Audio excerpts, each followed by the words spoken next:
Welcome to Business Innovators Radio, featuring industry influencers and trendsetters sharing proven strategies to help you build a better life right now.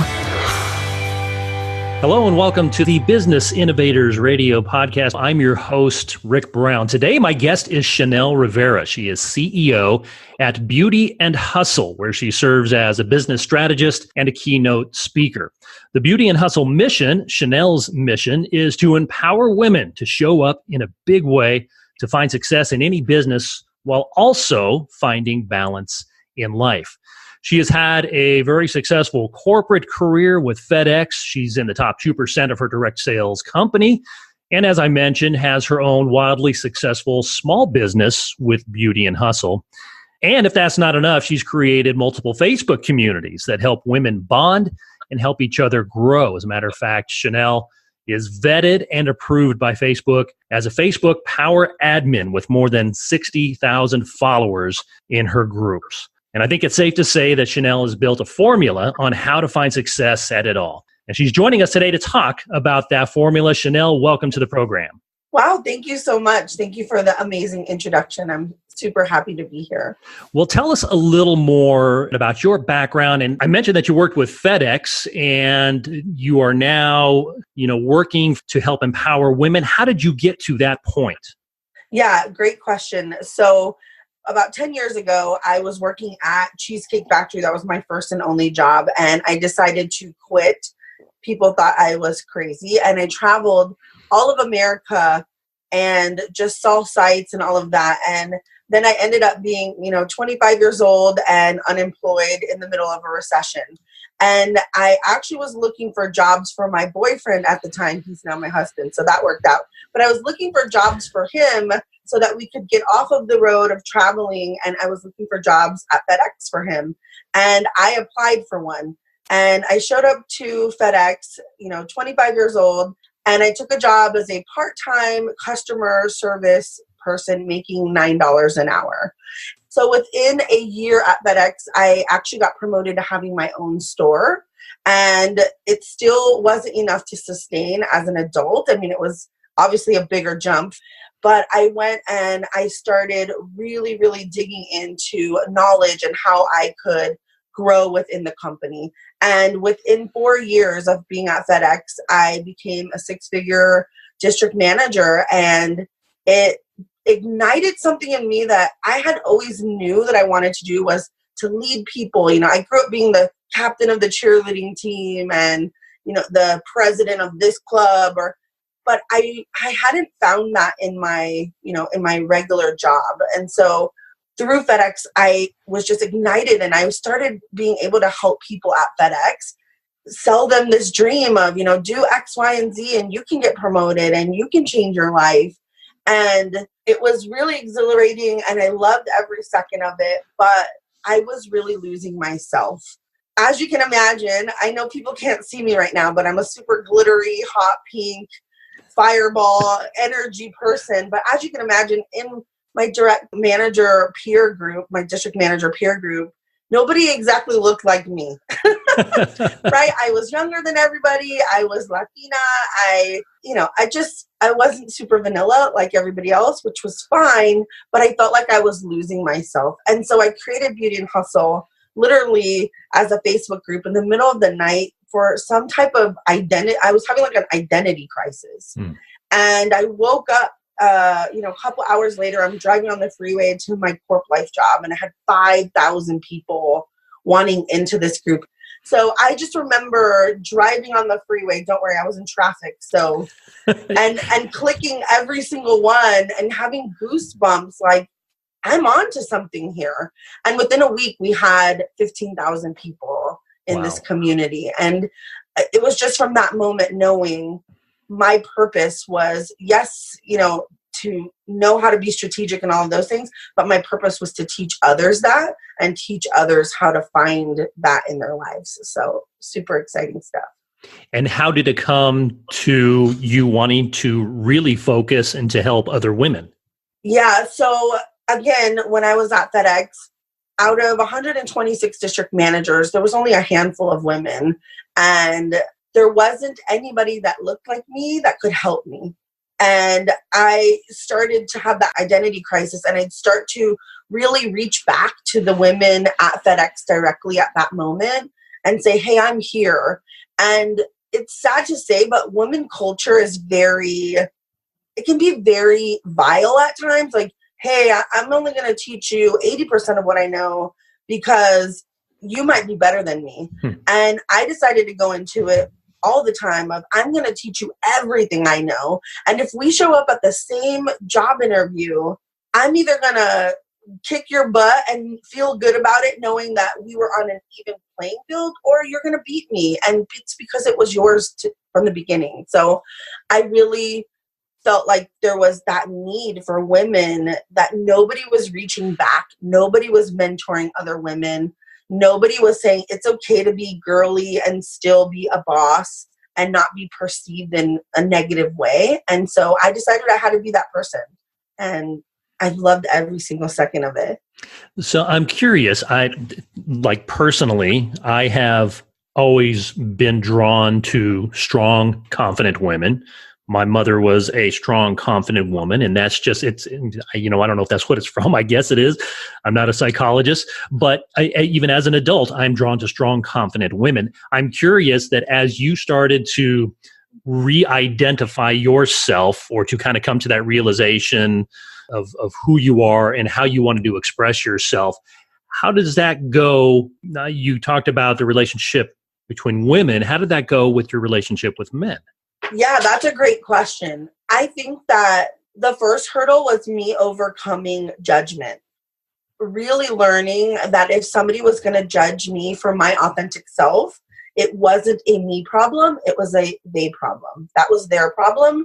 It wasn't the problem for me to take off my makeup or to, wear a baggier shirt or, anything like that. That it was something that they were dealing with, something that they were uncomfortable with. So that was the first step of it. And then as soon as I started to actually embrace really who I was and look at things for face value, what I learned was, especially with men, they either love me or they just don't get it. And I've been told that in my career multiple times at FedEx. Like, I would walk in, I would be number one, I would be beating all the guys by tens of millions of dollars. And I would have people, quite frankly, tell me to my face, I just don't understand you. I don't get it. And I would just respond, you don't have to get it. What you need to get is get your career in order because I'm beating you. Yeah. Essentially, in not so many words. But honestly, they either love me or they hate me. What I've learned is there's really no gray area with me. And I've kind of found too that when people say they don't get it, that's probably a pretty good sign, right? You're breaking that mold, and so that works.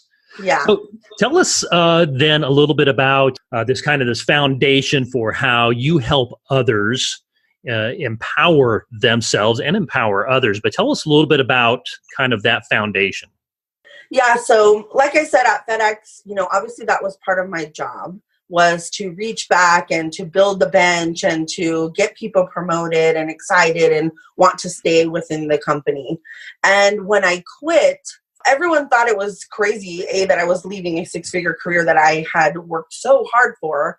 But when I quit, financially, I thought I got this. And what I didn't realize is this sudden mourning I would go through, this grieving process of not having that physical touch point with people to help them. And so I couldn't wrap my head around it for months. It was like, I'm at home, I'm swimming in my pool, I'm still sustaining my lifestyle. I get to see my husband, which was a big reason of why I wanted to quit. But I was still miserable on the inside and I couldn't figure it out for the life of me. And then I met a couple of local girls and I had lunch with them, and just, it comes naturally to me. I started training them. Well, you're doing $6,000 a month. You can do 12. Let's help you double it. And I started training them. And that was my light bulb moment, was really over those lunches. And then them messaging me, holy crap, Shannel, I did 12,000 just like you said I could. And instantly I knew, okay, I have to build this into my lifestyle. Like, that is what I'm put on this planet to do. So that's where that progression has come from. And once I started training the local girls, it spread like wildfire. Hey, this lady can help you double your sales, triple your sales. And so I started another Facebook group where I was helping people with their businesses and with Facebook. And it was in that moment that I was like, this is it. This is my life's calling. And I actually just walked away from my direct sales business too. Again, people think I'm cuckoo bananas to walk away from something that was, doing $20,000, $30,000 of top line revenue every month. But it wasn't making me super happy on the inside. And that's what I teach. So kind of a fraud if I don't walk my walk, right? Yeah, absolutely. And so you base this now on something that you call SaaS. Can you talk about that? Yeah. So all the time people would ask me, how are you doing what you're doing? What is your secret? And I'm the first person to always say, I don't really think there's like a secret sauce. I think you need to get up and do the hard work. But the more I thought about it, how I found success at FedEx and with my direct sales and even with Beauty and Hustle and all of my Facebook communities and even in my relationships was using this method that I just had like a light bulb moment with that too. And it was having strategy, being your most authentic self, and pouring your heart and soul into it. And what I found is things are magical when those three things are aligned. So if you're being strategic and authentic and soulful in anything that you're doing, it will work. It may take some time and it's going to take a whole lot of hard work, but it will work. Like with my direct sales business, why I left is my heart and soul wasn't into it. I wasn't passionate about what I was doing. And while it was paying the bills, it would never go further because it wasn't supposed to. And so with SaaS, align those three things, get super crystal clear on those three things, and use that method. And it's been wildly successful for not just me, but hundreds of women. And it's so exciting to think, okay, I finally figured out some type of method to streamline what you actually need in order to be successful. And so let's just go over this again. So SaaS, what you're referring to, SAS, strategy, authenticity, and soul. Yes. Go a little deeper into the soul piece. Yeah. So I think soul is a couple things. Soul needs to be that you're super aligned and passionate about what you're doing. So if you sell lipstick, you got to love lipstick, you got to love makeup, you got to put it on every day and be so excited to share it with people, because you're not going to be a salesperson like that. You're going to be a person that's simply telling their friends what they love. But deeper than that, it's that time balance. And the reason that I like to quit lots of things is, even when they're really good, is, I actually almost died and I was really, really sick. And I had this moment in a hospital going through cardiac arrest. And I didn't sit there and think, oh my God, Shannel, if you pass away right now, you'll be known as the district manager that did everything. And you have all these loyal people on Facebook that love you. All I kept thinking about was all of the times I said no to Sunday dinner. That's really important to my parents. And all the times that, I wish I would have stopped working and hung out with my husband, or even stopped working and just hung out with myself and let myself breathe. So I feel like soul goes way deeper than that. And I help people get in tune with what they really want from life. Because sometimes we say, oh, I want to make six figures, but why? And not the average, like, what's your why? That real deep, I want that so I have time freedom. Okay, well then don't not have time freedom if that's what you're working towards. So I think that soul piece goes super deep. And the biggest thing that I teach through that is time management and learning how to say no to stuff that doesn't fit your criteria. Say no to things that don't make you happy, don't make you money, or don't save you time. And for me, saying no was the thing that I needed to learn how to do, because it was like, oh, it's not that I don't have time. I just wasn't utilizing my time well. Yeah, and that's really important. I'm glad you highlighted that, because there's also the discussion out there that you have to be open to everything. If you're trying to go into business as an entrepreneur, say yes to things, be open to opportunities. If you don't say yes, you're going to miss opportunities. But there's really a fine line. And I get that piece of it. But what you're saying is that that's hard to sustain, saying yes to everything. You just can't do it, right? Yeah. Well, and I think the most powerful thing about saying no is when you say yes you're able to show up in a way bigger way. You know, and I use the example of going to a birthday party. Sometimes you're like, yes, I'm going to go to this birthday party in Vegas and I'm so excited. I feel like saying yes to a birthday party and showing up and being in a bad mood is almost being a worse friend than somebody, you know what I mean? Than somebody who just said, no, I don't want to be there. Right. So I think that when you do show up to things and you say yes, mentally, you're all there. And that's what life's all about, is being present and being there wherever you are, being all there. And sometimes, sure, it's in work, you know. Nobody's calling me and harassing me while I'm working. You know, my husband's not going to call me while I'm working. But on the flip side, when I'm with my husband, I don't need work calling me either. And so I think it allows us to really open our mind and be present in the moment. And that's what so many of us are missing, especially from the social media standpoint. And I think that it's ironic that people always tell me, well, I can't put my phone down and I can't. I'm like, listen, I have 1,000 notifications every single day. I have hundreds of private messages every single day. And I still put my phone down. Amazing. And, you know, it's amazing concept, right? But it's really freeing, because then when I am on social media and I'm interacting, I'm all there. Like I really want to know how their day is going. And it allows me that balance because I put it down. I'm not on my phone all day. So I want to talk a little bit about how you've found success in building your social media communities. But let me ask you first, what does an ideal client look like? The client that works with Shannel and with Beauty and Hustle. Yeah, so the ideal client for Beauty and Hustle is truly a woman that is feeling like they've been told this lie that they can't have the career and the home life. And it's that woman that knows that she's meant for more, but has settled for this okay life and just doesn't have the right tools in her toolbox in order to really start seeing the results that she knows that she's capable of, like way down, deep down inside. And that's the person that we love to work with, because we like to unlock their confidence and showing them tools that, quite frankly, some of them, maybe they didn't go to college. Maybe they've never had this distinguished career.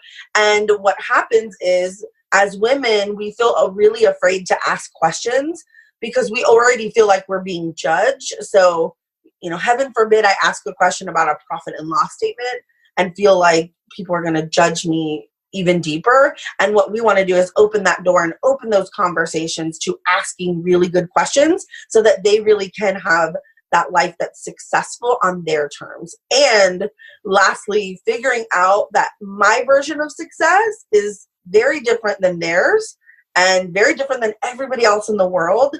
And I think that as women, we struggle with that too. We see somebody, especially with social media, right? We see somebody that has the perfect marriage and she's got the beautiful car and, oh, look, her kids look perfect. And all we do is sit there and compare ourselves. And I teach women to knock it off. Like, don't look at them. First of all, social media is a lie. Second of all, it doesn't matter, because what you need and want is totally different from what that person that you're looking at online is. I struggle between, I share, some cool pictures of what I did this weekend. I don't want to share like downer news. And so this comes across as, boy, this guy never has anything wrong go on in his life, but it's not true. It's a lie. I mean, we all have these things going on. And even if we just choose to share the good things via social media, that does not mean that there's not other issues in life, because that's just life. Yeah, absolutely. I mean, social media has, been dubbed a highlight reel. I think what's been able to set me apart in a big way is I actually do share all the good and most of the bad, not all the bad. There's some things that nobody needs to know. But I feel like whenever I am in my failing season or my growth season, I share those experiences. And even when I'm winning, I might share it, but I always remind them, it has not always been this way for me. I have been on this roller coaster. And I think that's what's really interesting about the women that follow my life every day and really are part of my family now, because I've shared it all. So the day that we bought our house, I had over 1,000 people watching and just people crying, typing in that they're crying while we're live on Facebook and saying, I'm crying for you because I remember, watching you do your makeup in your tiny house and you explaining that it was a struggle to be in this little LA house. And, I didn't live in a great neighborhood. So sometimes you would hear crazy things going on, and it really helps that human connection of, wow, she doesn't really have it all. She's worked really hard for what she has, and I can do that too. Not to put out all your dirty laundry, but share some of that hard times because it really can help your followers connect with you on a much deeper level. Yeah, it's a great tip, which leads me back to talking about the groups that you have, and you're an approved Facebook Power Admin. What does that mean? Yeah, so a couple of years ago, I got an email, and it was like, "This is Facebook," and right, we all are like, "Oh, great, the prince of somewhere," and it said, "We want to invite you to the Facebook Community Summit." And so, of course, what do? We go Google it, and I'm like, "This isn't a thing. What is this?" But because I'm a little, I'm a little crazy like that, I decided to write back and go for it. And I actually got invited to the Facebook Community Summit, the first ever one in Chicago in 2017. Again, they gave us little details and I had no idea what I was in store for, but I hopped on a plane with no knowledge of anything else and I showed up. What it was the top 100 most engaged communities on all of Facebook. They pulled this data from groups that people clicked into instantaneously when they woke up. And I'm like, I didn't even know you had that information on me, right? So what they did is they pulled 100 of us and they allowed us to bring some of our admins. And it was when Mark Zuckerberg changed the mission statement of Facebook to be more community oriented. And through that group, then they created something called the Facebook Power Admin. Now there's like 14,000 of us. When I became a power admin, I was, like number 100 or whatever. So it's really grown. But basically, the power admins for Facebook have a lot of behind the scenes knowledge of what's going on. And they come to us and ask us for suggestions as far as what they can do within groups at Facebook to make Facebook better and to make it more community driven, and what can we do as admins? Because I think, Facebook really realized we're their bread and butter, people that are building these communities that people are coming to every single day. If we weren't driving those communities, Facebook may be non-existent. So they really try to utilize us and ask us for suggestions as far as how can Facebook get better? And then they give us some behind the scenes, hey, this is coming, which is kind of nice to have a little preview of what's coming so that you can kind of prepare for those things. So that's pretty much what Facebook Power Admins. Plus we get some cool deals on, nice. Yeah, like there's some cool projects that they let us apply for, and that's really a nice perk of it. Well, that's a huge, pat on your back, and especially being identified as part of that very first group. So, and you mentioned that you get a lot of kind of behind the scenes looks at what's going on. Anything that you can kind of share then with us for folks who are considering this route and starting their own Facebook groups? You've got 60,000 plus followers in your groups. What is it that folks can do that will help them to build their own communities? Yep. Number one thing is treat it like a community. The most powerful thing that I heard in that whole weekend, which maybe a little bit ironic because it didn't come from Zuckerberg. It came from one of the directors of Facebook groups. And what she said was, when you're at work, people don't get to vote you as their leader. It's not a democratic society. Sure, they can quit or whatever, they can transfer, but you're their boss. You show up there, you're their boss. But on Facebook, people are literally voting you as the leader. Don't let them down. And that has stuck with me for the last 2 years. And, every time that I felt like throwing in the towel, it's like, I can't let these people down. They mean so much to me. So if you treat your community truly like a community, and you start to have two-way engaged conversations, is how you're going to continue to grow that community. I often want to go into a group and it will be a lot of, we'll just use my group, for example. It might be, hey, I'm thinking about bleaching my hair, the end. Well, how much more, engagement are you going to give? Hey, here's some pictures of what I'm thinking. Let me know, vote on it. And then I'm going to go live while I'm getting my hair done. And you make it this whole engaged process where people really are a huge part of it from step one all the way to the end. And, it's very similar to that of a church, where you don't want just one that you walk into a church and they say, hey, give me your tithes. Right. You want it where, the pastor is outside and going, hey, thank you, Crystal. I love your kids. Come here, little Bobby. And they're really in it. And, and then they pass the bucket around and you're like, oh gosh, I love them so much. So I think it's really focused on really remembering that it's a community and really having a strategy to have engaged two-way conversations. So this brings me to the next thing I wanted to touch on real quickly here. And here's a couple of things that I have heard about you and how you help your clients. And I'm just throwing out like single words here, and I want you to comment when I share these with you. So the words I've heard that are used to describe what your clients get from you are community, friendship, and self-connection. Talk about that. To me, community is everything. Every single person in the world, no matter who they are, wants to have a place that they belong.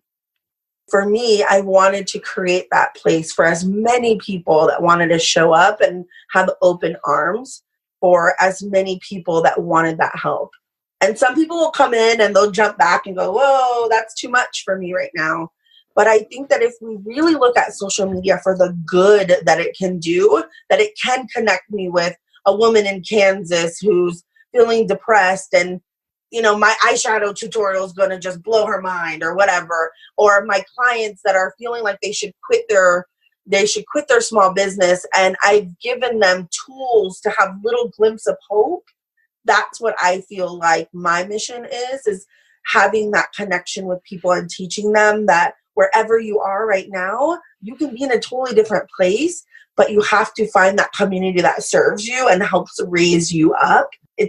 It's literally like my life's mission is to connect people with that part of being that in that community and then extending that hand back. And let's jump to that third descriptor that I shared with you. Talk about self-connection. Self-connection is one of those things that we start to lose, especially as women, because we become the wife, we become the mom, we become the very awesome friend or sister. And what we do is we forget the little girl that was inside that had all of these hopes and dreams of doing these big, big things. And we put that all to the side for everybody else. And so I want to make sure that women understand that you cannot pour from an empty cup. It feels so selfish sometimes to put time and energy and effort into yourself. But what I've realized through myself and then through teaching it is I'm creating women to be better wives and better moms and a better version of them, because internally they are filled to the brim and all they can do is pour that cup out and their cup truly runneth over, which is an amazing experience for me to witness with my own two eyes. We do a Vegas retreat. It started off as this business retreat, and I quickly learned, oh my gosh, it's so much more than just a business retreat. It's this transformative weekend where these women are going, oh my gosh, I don't know what my favorite color is anymore. I know what my kid's favorite color is and what my husband likes. I don't know what I like. And so to have them get back in touch with that and not feel guilty or selfish for it is really powerful, because they start to show up in such a bigger way that they're unstoppable. Like, I just got goosebumps thinking about these women just showing up, stepping into their power and saying, you know what, sometimes, I got to take care of me because I'm responsible for taking care of a lot of other people, but I have to take care of myself first. It's like a plane. You put the oxygen mask on yourself and then you can help everybody. Well, I'm a fan. I really think what you're doing is very, very important. Want to switch gears a little bit here. Want to play a little game. You okay with games? Sure, I'm good with games. Are you familiar with the Proust Questionnaire? No. Okay. Marcel Proust was a French writer back in the early 1900s who believed that in answering some of these questions that I'm about to ask you, that an individual reveals his or her true nature. They're pretty harmless questions, but there's a couple here that'll make you think. And you really just need to answer with whatever comes to mind first, okay? Okay. What is your idea of perfect happiness? Being successful on your own terms, whatever that definition is. What is your greatest fear? Oh, don't make me cry. My honest greatest fear is not having enough time with the people that I love and one of them passing and feeling that regret. Which living person do you most admire? Living person. My mom. Why? Don't make me cry. I'm just kidding. You're like, this is supposed to be fun. It's a game. My mom is is the hardest working, most determined person on the planet. Just relentless and just never quits and has taught me that. And her resilience is just something that is from a book that you should read and be in awe of. And that's why. And her legacy is you. And so it seems that she's done quite well there. Which words we're going to lighten it up a little bit. Which words or phrases do you most overuse? If you ask my husband, it's probably the word like, which I try to work on really hard, but sometimes it escapes me. I think that I also say amazing a lot. So everything's amazing, or things are, I'm not having an amazing day. And so I think amazing and awesomeness. But if you ask my husband, it would be the word like, and he will sit on the couch and go like. And I'm like, I'm trying to tell you a story. Let it come out. I'm trying to be creative here. What is your most treasured possession? Oh, man. Can it be a dog? Sure. It's totally my dog. My dog has kept me from a lot of a lot of hard times. That dog has been right by my side. What's your dog's name? Sierra. Sierra. And what kind of dog is she? She's a she. She's a pit lab mix. Very loyal dog, yeah? Yeah. That's probably my next fear is the day that, that's the crappy part about animals is that that they're not going to outlive you. Right. And so I don't know. I'm that type of person that sees the dog video at night. I'm like, I can't take this, and I start crying and people think I'm crazy, but yeah. All right. Finally, what is your motto? My motto is that I want people to show up in a big way on a daily basis because it not only allows them to find the success, but it also gives permission to the people around them to do the same. Awesome. Shannel, how can our listeners learn more about you, about Beauty and Hustle, and how you can help them? Yeah, so I have a website. It's beautyandhustle.com. I have 2 free Facebook groups. So one is the Beauty and Hustle Think Tank. And that one is all about small businesses, how to utilize Facebook with the behind the scenes knowledge that I have, how to really learn how to engage in a community. But also we're going to do like a burnout challenge. So many people are feeling really burnt out right now. So we're going to do that. So that's on the website too, or you can look it up on Facebook on Beauty and Hustle Think Tank. And also then we have the free makeup group, which was my first group. It's called #Beauty and Hustle. It started off as a makeup group, but it has really evolved into this sisterhood of women coming together for advice and all of these things. And then lastly, I do offer a business class, business/life class, utilizing the SAS method. And I've had hundreds of clients go through it and it has changed their life. And if you're interested in that, you can also go to thesasmethod.com and look that up. And it's SAS, not sass like sassy. So, but you can find all of that information on beautyandhustle.com too. And yeah, that's where you guys can find me. I'm on Facebook all the time. So if you want, you can private message me and I'm always answering those. Well, that's awesome. Shannel Rivera, CEO at Beauty and Hustle, empowering women to show up in a big way. Shannel, thank you so much for sharing some time with us today. Thank you. And that's it for today's show. This is the Business Innovators Radio Podcast. I'm your host, Rick Brown. And until next time, keep innovating. Thanks for listening to Business Innovators Radio. To hear all episodes featuring leading industry influencers and trendsetters, visit us online at businessinnovatorsradio.com today.